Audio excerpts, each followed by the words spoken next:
Yo, what's up, guys? It's Lance, and welcome to the Fame Report. And today we got this video by Celeb Lounge. They make awesome content. I'm gonna leave the link to the rest of the video if you want to watch it down below.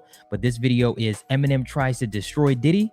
Let's get into it. Eminem's a known associate of 50 Cent. Now, we don't know if it's an inherited beef or if Eminem's always hated Diddy.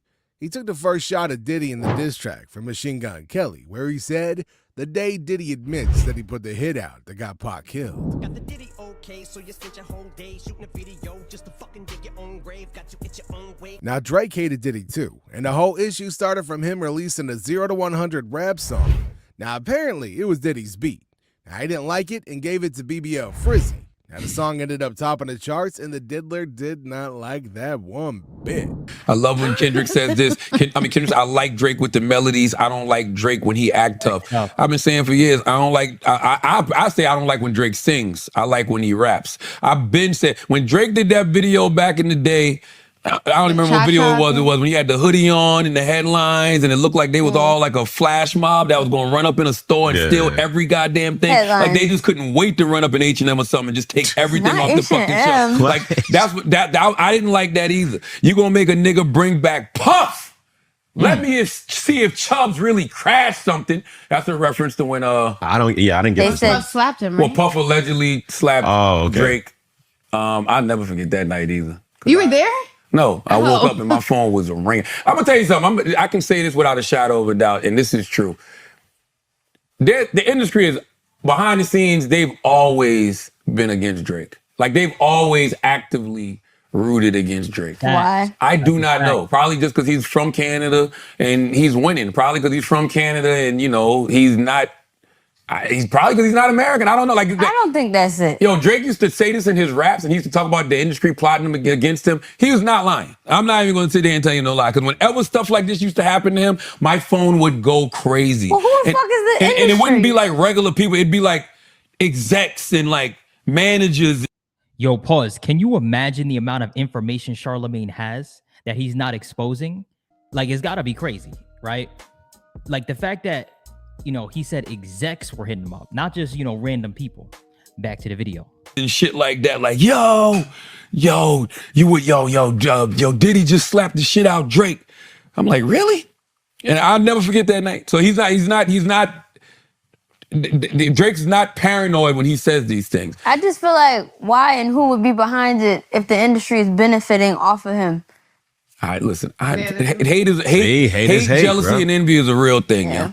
Everybody been knew Drake was soft and Diddy was insane. They was at a party once. Diddy said, "Drizzy!" Drake said, "Huh?" Boom! Smacks that boy. Diddy puts his hands on him. The crowd went, Now, how Drake be talking in his songs, the crowd was like, "Do you know who you're messing with, Diddy?" That's the sixth god himself. Everybody waiting in bated breath for Drake's response. Drake goes, "You better not do that again." Drake's boys go, what he meant to say was, and they hop in. A scuffle ensues. During the scuffle, somehow Drake gets his shoulder dislocated and they have to take him to the hospital. Now, you may be wondering why this makes Diddy insane. Well, that's because of how the scuffle ensued in the first place. You see, there was a song called 0 to 100, no pun intended. That beat was supposed to go to Diddy. Diddy heard the beat and said, "Nah, I don't want to use this song." A couple months later, Diddy listens to the song again and goes, "You know what? I kind of like it." He hits Drake up, says, "Drake, can you make this song for me?" Drake goes, "Of course, we're friends." Drake makes a song. Diddy listens to it and goes, "I don't really like it." Drake goes, "Okay." So Drake releases a song, but not in a disrespectful way. He puts it up on SoundCloud as like a free throwaway song. The song blows up out of nowhere. Now, Diddy still didn't say anything about this until the song gets nominated for a Grammy. All of a sudden, Diddy goes, yo, that's my song. Now, at that party where they got into that scuffle, Diddy tells Drake, "Hey, can we talk about the song?" Drake goes, "There's nothing to talk about. I don't want to have a conversation about this." And Drake leaves. Diddy follows him to the whip and says, "Don't run away when somebody's speaking to you." And that's when it ensues. Now, the sad part about all this is Drake didn't get his career ruined by this happening. Listen closely. Everybody knows Drake is so soft that when people heard that he got smacked, everybody said, "Well, that's expected." You feel what I'm saying? Like if Donald Trump does something crazy, everybody goes, "Oh, well, it's expected," so they let him get away with it. That's not what he wants. Like if Drake were to slip on a banana peel and his face falls on a pie, everybody be like, "That darn Aubrey, doing it again." Puff can't hear a hit? That's kind of crazy, Fifth. He still hear things from back then, that time period. Oh, got you now. Right. Okay, got you He saying. can't buy the record. He can't. You play it for him right now, and it's hot. He can't buy it. This is why he fighting Drake. When you hit Drake, because he used the beat that he didn't actually 0 use. to 100. But Right. let me break it down, right? So, I feel like Diddy definitely had a good ear for music back then. Now, but when I say now, I mean like maybe after, and correct me if I'm wrong in the comments, get in the comment box, but after 2012-ish, I feel like then it started to, go off the deep end in terms of him finding a hit, right, with people. So, and it's a culture thing. It could be a culture thing. Back to the video. You know what I'm saying? So if he heard it, and then he heard Drake use it, but it wasn't a hit yet until Drake put the lines with it. And he's upset about that because he can't hear it, but he felt like he took something from him. I did not put hands on Drake. And I do not want any problems with Drake. So he didn't put hands on. Wait, hold on. So I've never actually seen this clip before. So he said he didn't put hands on Drake. See, I always thought he did.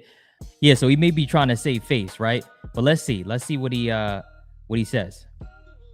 Yeah. There was a 0 to 100 was initially, was my record, and then there somehow that became, just a misunderstanding because we was working with the same producers. Honestly, it was a misunderstanding. Honestly, Drake is actually my favorite rapper. And then there's the whole 50 Cent, the whole boogeyman thing. Now 50 didn't only hate Diddy, he hated anybody who associated with him and took his side. Now that includes Stevie Jay, Ja Rule, and of course, Jay-Z. Curtis, what's good, man? You and your feelings about Daphne? Is she would gang them? Or is it that you sucking Little Rod? However it go, I want you to fade. All that. Since it's entertainment, let me beat the out of you on TV. Yeah, pause. Yeah, just to let you know, 50 boxes for real, right? 50's an actual boxer. Like he fights. He really can fight, right? He wasn't Golden Glove or anything, but it was something. He was ranked. Like he actually boxed, right? So I just want to put that out there. Back to the video. Get some. Don't duck that.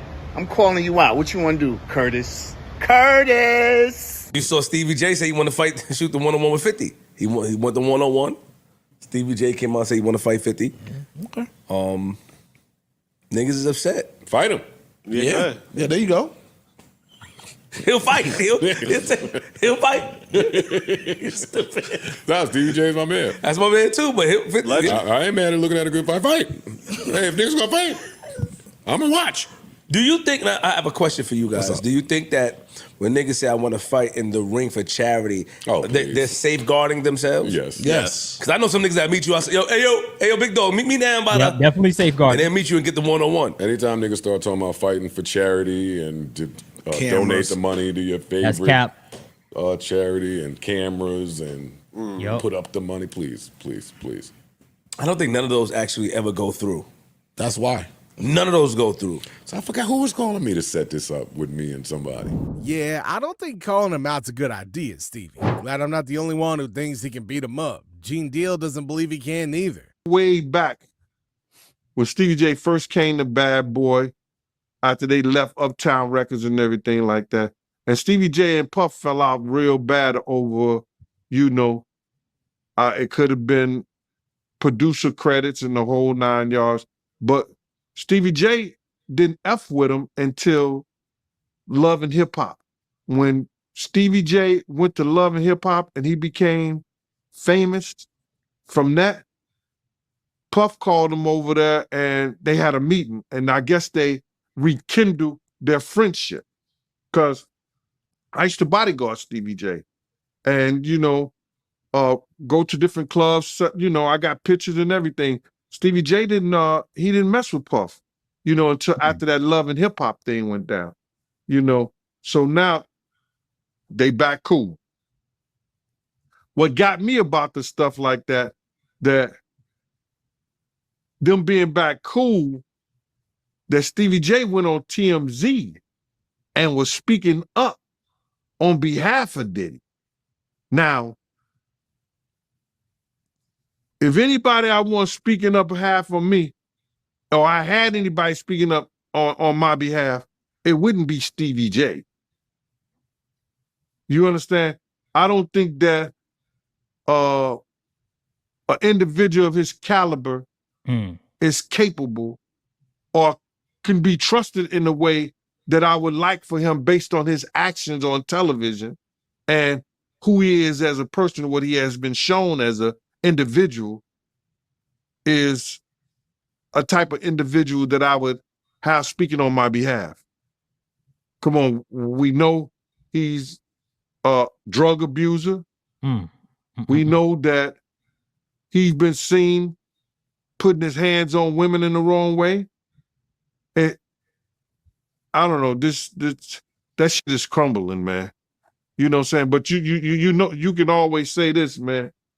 And the infamous words of one of the world's greatest comedians, Richard Pryor, cocaine is a hell of a drug.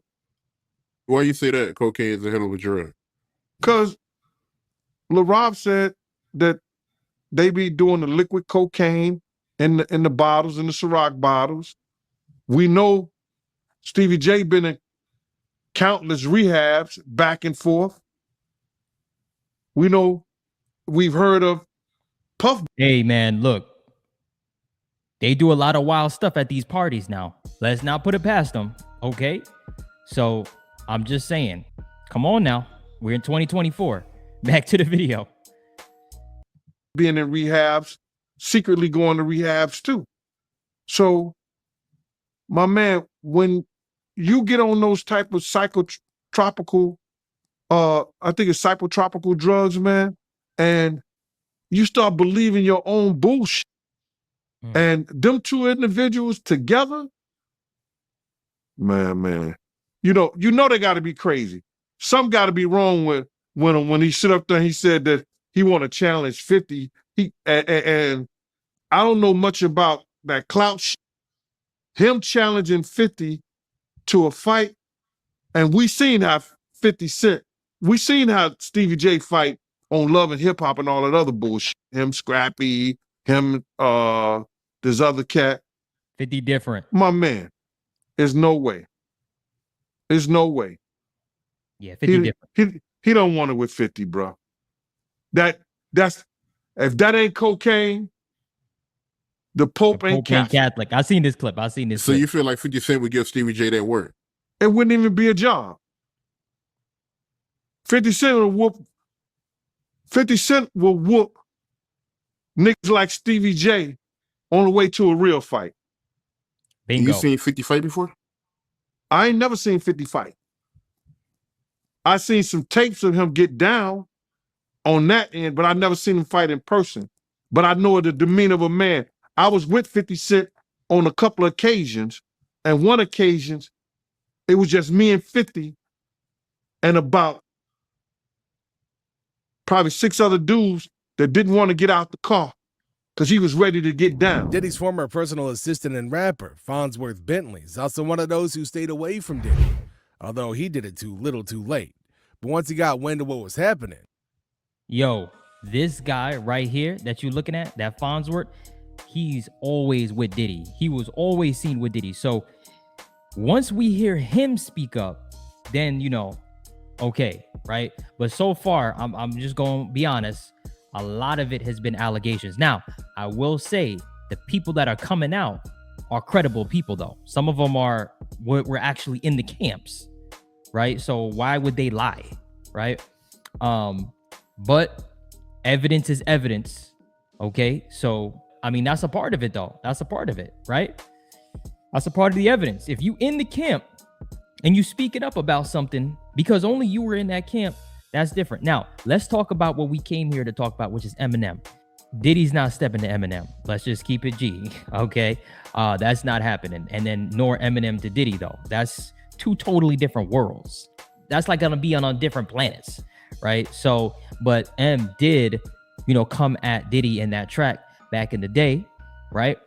And essentially, you know, for me, M and 50, right, they're like brothers, right? So you're talking about 50, you know, he ain't gonna let anything happen to M, and then M vice versa.